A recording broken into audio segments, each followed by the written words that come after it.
This is my 1999 Rialta. I got it recently, and I just want to make a video of all the different problems that we had, so that if you go out to buy one, maybe you can look for some of these similar problems. The first off is the hubcaps are cracked. You can get new ones. I just got them from Walmart for $20. I didn't want to spend a lot of money because I figured it'd probably break again. The windshield gasket. Now this gasket is just a rubber gasket around the edge. It was kind of dried up, like maybe 99. It's been in a Mexico-Nevada car, so the sun kind of beat it up. This is an original windshield from Volkswagen, so I decided to just for now patch the gasket up, and because the windshield's in fine shape. In order to replace the gasket, you actually have to take the windshield out, which is the odds of it breaking are high, as long as you don't have any leaks. Now where it could leak is in these corners. A few of them had a problem. You just look on the inside floor and see if there's any water leakage. Mine doesn't leak, so I'm gonna keep it in place. It doesn't look the best, but it's functional. Okay, moving along. I had a problem with the end caps of my awning. These awnings are not stock. They put them on at dealer or aftermarket. After 15 years, the sun cracked the end caps. I had a hard time finding them and getting them. There were very few left on this Catalina 2500, but I managed to get a couple from two different sources, and that was nice. The next problem we had was this door gasket. It's a common problem. You'll see a rubber strip hanging down here. This edge usually breaks off. Replaced that from Mobility RV. WinnebagoParts.com had them for $58. Pretty expensive. On the Rialta Tech Yahoo group, somebody mentioned that, or it was either that or BigTank.com mentioned that one of the auto parts stores had something that would work. It was about half the price. The hardest part with replacing this is getting all the old glue off. Once you do that, this sticks on really nicely, and it doesn't take too long to replace it. It took about a couple hours, two people working. The refrigerator access through here, I had the problem. Thermocouple went, took a long time to diagnose the problem. I tried a few different things before I did the thermocouple, because the thermocouple required taking the refrigerator out. Look in this panel here. One of the problems is this can get dirty behind this cover, so this also has to be lined up right. If it isn't, it won't necessarily work. Anyway, the thermocouple is this copper thing here. It runs all the way up to the front of the refrigerator. So those parts are available on Amazon and I think eBay. Okay, another big issue is the sticker. These stickers fade in all of the years, but the worst thing with this year and some of the other years too, not the latest years, is the glue mixes with the paint, and then so if you try to move the sticker, you move the paint too. So this will have to be painted. Paint's about $3,000 to paint the whole car, so it's something we'll have to look at. And there's the other end cap that was brand new. That's a rivet job, so as you can see, you have to replace these rivets. So you don't have to take this whole thing off. I was able to slide it over to the end, do my riveting, and then slide it the other way and do the riveting. So I didn't have to. It's really heavy, so I didn't have to take it off. I was able to do the job myself. One person. Okay, some other issues. I didn't have any issues with the rear windshield wiper. I did have this wasn't lined up here. There's just some adjustments on these locks. If you do it, you can get it lined up better. Okay, coming around, we have the generator. Now the generator is really a problem for a lot of cars. This said 75 hours on it, so it ran. It may have been serviced, I don't know. But the one problem I had was the hose. Not this hose, but the one that runs underneath the car was dried and cracked, and it leaked. It started leaking on me after I got the car, so left a lot of gasoline in a parking lot. I had to replace it right away. The other thing I noticed was I had water on the floor underneath the seat in the rear, and the reason is because this was not sealed here. I may have never been sealed at the factory correctly, so now this is inside the car. This whole piece fits inside the car, not underneath like most RVs. So I had to replace. I had to pull it out, scrape the old stuff off, and put new silicone on. Seems to have done the job. Also, I put a bead around here because I didn't know if the generator housing would also leak into the car.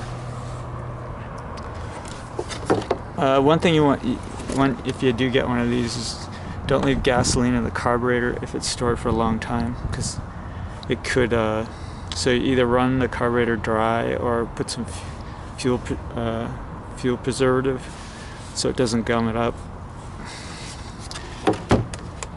Like gas stabilizer you can put in your tank when you store it. Okay, the shower hose in here cracked. It was dry. They tried to replace it with another one. They didn't seal it correctly and it leaked, so I had to get the right hose, screw that in. And I think what happened was the hose, they didn't lock this, and just the hose was dragging on the ground because the scratches in the hose. Okay, up top is the refrigerator, the AC cowling. They hit a tree, so I had to repair one of those little slats. And then there's some cracks in the rear, which I used white duct tape to cover for now. I gotta decide what I'm gonna do about that, but it seems to work. I haven't tested the AC out to really see if it's effective. Okay, another issue was the power mirrors. I'll show you the solution when I get inside. And this valance on the lower door fell off, and it was really hard to try to figure out how to get that thing back on. I ended up using these push pins that go into the brackets under here, as well as two-sided, heavy-duty Velcro. It's on there tight now. I'll keep an eye on it when it gets hot out, because make sure the glues hold up. And you see the stickers all around are bad. These stickers, actually, I was quoted $2,000. I'd have somebody cut all these stickers out. So I think if I have it painted, I might just put the straight line like the early models. Maybe I can find the stickers cheaper somewhere. Okay, now we're gonna go inside. Now the only other thing is inside the engine bay there's a battery cover. You need that, otherwise it can leak on some of the connectors and electronics. Some people have had problems with it missing. Mine wasn't quite set right, so I made sure it was set in the proper place, screwed on correctly. And now we'll go inside.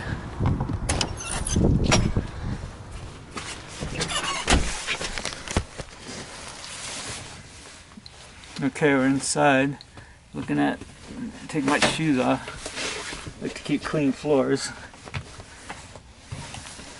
It's wet outside because it snowed. Okay, so I'm going to go up to the front first. And this is the front. Now, one thing we did was remove the armrests. The reason is it gets really tight to push through between these seats. You can see there's not a lot of room. So you can remove them, and we saved them. If we do sell the vehicle, we can just put them back on if the owner wants them. But we didn't know if it was much advantage. I also put seat covers on. The seats are in excellent shape in this car because it's only like $36,000, but we want to keep them that way. And okay, this is the power mirror switch, and this failed. Now I had to take the door panel off several times to try to diagnose the problem, but the solution ended up being just spraying some deox around the switch and around these buttons. And it actually cleared it up. I imagine there must have been dirt and some corrosion built up in here. And now the power mirrors work. So happy about that.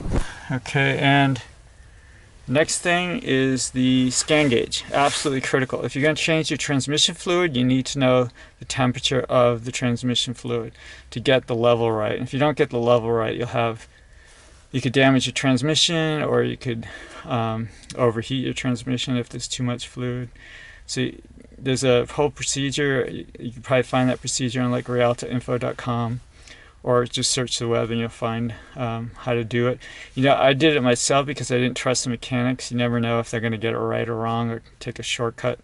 Also, you have to get the right transmission fluid. You can find that on the web. You want to make sure you get the factory specified, either from VW or one of the VW or something VW quality. Because if you don't get the right one, you can also do damage to transmission. So there's much information on the web about that. So if you do get one of these vehicles, make sure you research that. This transmission seems to run well, and the temperature seems to be good. So I don't have a cooler on it. I'm not planning on putting a cooler. I figure I could just keep an eye on the temperature, and if it gets too warm, I'll pull over and let it cool down. Okay, the next issue was cruise control. It didn't work. Now the cruise control module is underneath here. To get this off, I think you just pry here a little bit and it pulls back, and the box is under here, and also the connector. From the connector, which you can actually drop underneath the dash to test, you can test all your systems, cruise control systems.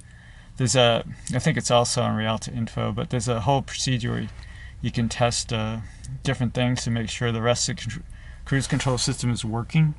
And if it's working, then the last resort was to replace the control module, which I did. On eBay, a man rebuilds them for like $39 or something. It was quite a good deal, I thought. You send your old one in, he sends you back a new one.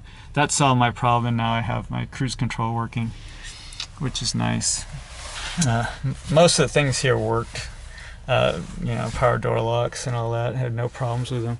A lot of people have problems with their power door locks because the wires between the door jamb end up cracking. So if you do have problems with power mirrors or your power door locks or something, you also, another solution is to check the wires at the door jamb and see if there's any cracked or broken ones. Now, and that's one of the problems we have in our back door. There is this wire here. You can see it.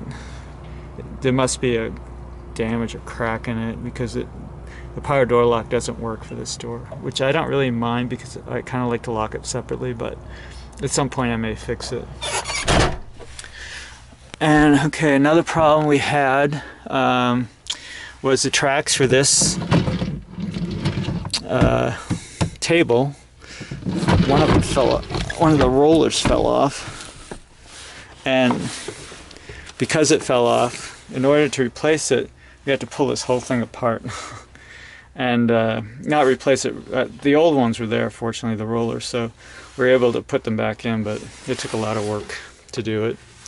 But having the table here is nice. Now, one thing we also did was we had a captain's chair here, which we capped, and it just bolts to the floor. There's 4 bolts and then 2 bolts for the safety belt. And we took that out because we wanted more space, and we got this ottoman, which we can put storage in there. We could also move this ottoman and have a lot of floor space if we want to do something on the floor. That's a personal choice, and you can sit on it and still eat. And this chair, these 2 chairs both swivel around. So one thing I like about the HD model is there's a table back there, which I'll show you, and you have the table up here. So if 2 people want to work on different things, they don't have to interfere with each other. Okay, the skylight was another major issue. We had cracks in our skylight. Now, they had cracks before because they tried to seal it up, and they didn't. Cracks travel. Now, the cracks emanate at the screws, or it's screwed onto the outer roof. and so it leaked. So anyway, we had a couple rainstorms and more water coming in, so we decided we'd just replace the skylight. It was like, I think it was like around $300 from Mobility RV, which is WinnebagOparts.com. It comes with some outside, there's like these brackets that go across the edges of the corners, and that holds it down, and that way there's no stress where the screw holes are, so it shouldn't crack again. Luckily got a nice warm sunny day. I was able to do all this work before the winter set in, and I can show you what happens when it leaks. It kind of ran along here, probably along this edge, I imagine, and then ruined this piece here, which is this cabinet side. So we had to replace that. We used the old one as and just cut around it, so you can just outline the old one, and it was actually fairly easy to do. And then we just got some maple paper, stick paper to go over it. It came out okay, not a perfect match, but okay. Fortunately, there's no discoloration in the roof, which is nice. And then on this side, it was the same thing. It ran along, ruined the one along the microwave, ruined this one a little bit. We replaced them both, and so that was all the water damage, which is fortunate.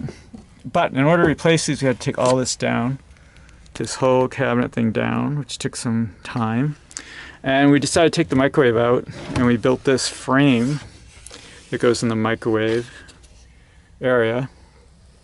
And it bolts on using the 4 screws of the microwave. There's 2 on the top and 2 on the bottom that held the microwave face on. And we just slid the microwave out. The only thing we had to do is extend the wires that ran to this kitchen light, this sink light, because they kind of cut through the middle of the cabinet, and we just extended them so we could run them along the outside edge. And this is definitely a worthwhile job because we like the storage. But if we do decide to sell this, the new owners can easily pop this frame out and slide the microwave in, which we've kept. Or we could do it ourselves. It's an easy job. It's just 4 little screws and this frame comes off. So we like the space. Okay, other things we did was this. I think it's crazy, but it was a really short spout, and it dribbled down. You could wash your hands, it'd be pinned against the side of the sink. It made no sense, so we bought a longer one. It's like $30 or something at Ace Hardware. They sell them other places too, but probably any RV place. So I replaced that. So now the water comes out, maybe a third of the way into the sink instead of right on the edge. It's crazy, crazy, crazy. Now they also is a gray matching countertop. We have that, but we decided to get this cutting board, which is a lot more useful and fits right in there. And that was at Bed Bath & Beyond, and so now we have a cutting board that's a lot more useful instead of the gray board, which we just have to put aside every time we want to use the sink. Okay, and the other thing is, under the sink, the hose was leaked into the old faucet, so we fixed that right away before, and then eventually we got the new faucet. That didn't do any damage because the water again just ran on the metal floor under there. We put, I think we put this shelf in here to utilize the space more efficiently under here.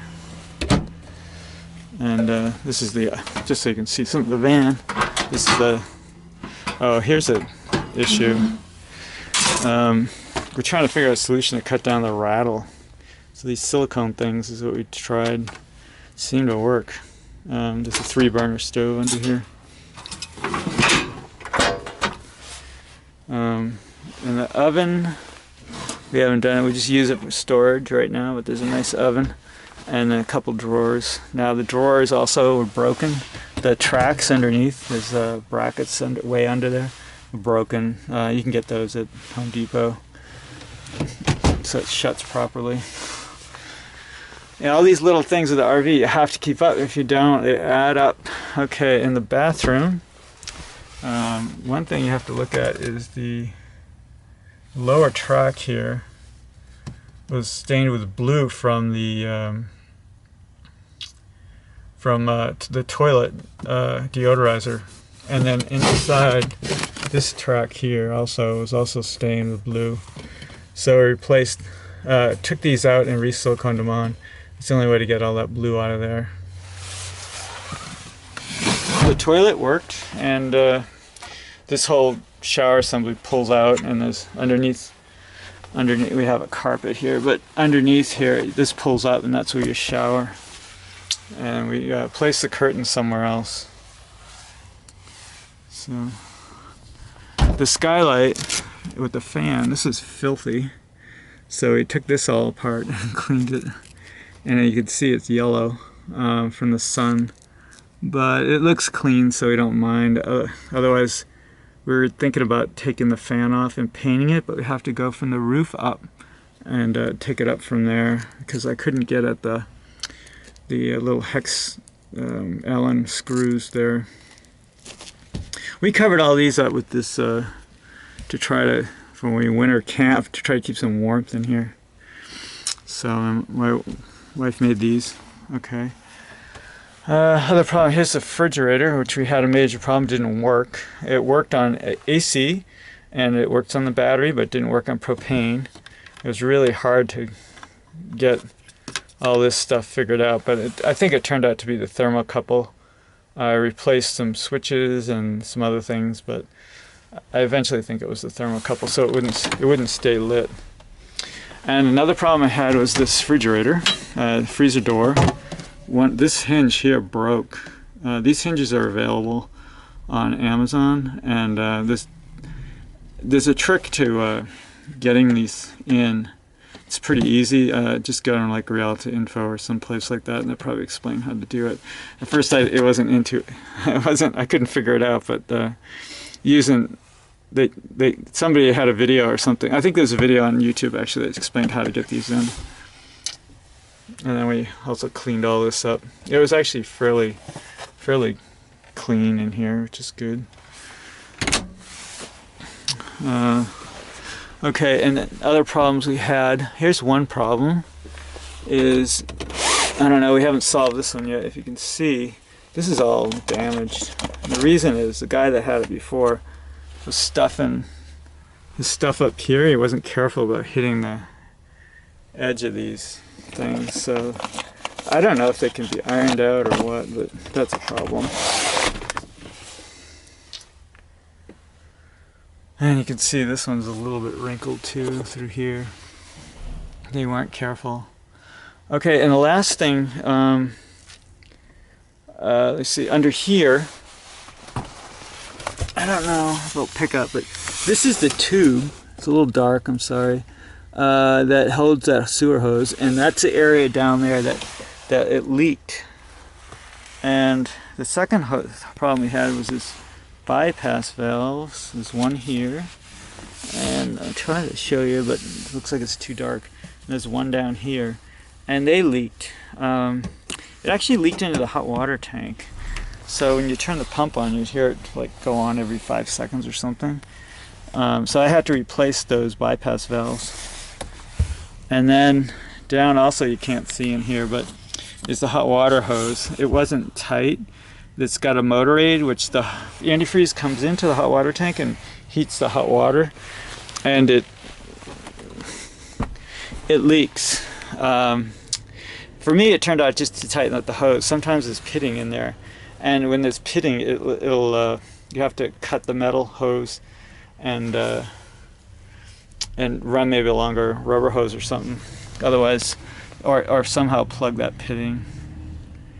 And that's it. I think that's the only problems we had. Now the AC up here, I'm not sure it works correctly. I haven't had a hot day to try it. And the antenna looked okay. And the hook's up for the antenna. And the closet, and I'll just show you the closet, looks okay. There's no problem there. I put LED lighting in everywhere. And this adjustment here is for the rear heater, for also with the hot water, runs on coolant to heat the rear while you're driving. This switch was kind of binding, so I had to readjust and lubricate the line, the cable, so it moves smooth. Okay, that's the end of this video, because I can't think of anything else. But it is a nice vehicle. We're excited about camping in it, and I'll probably make some more videos on the road so you can see how we make out and how we like living in our Rialta. Well, have a nice day. Bye.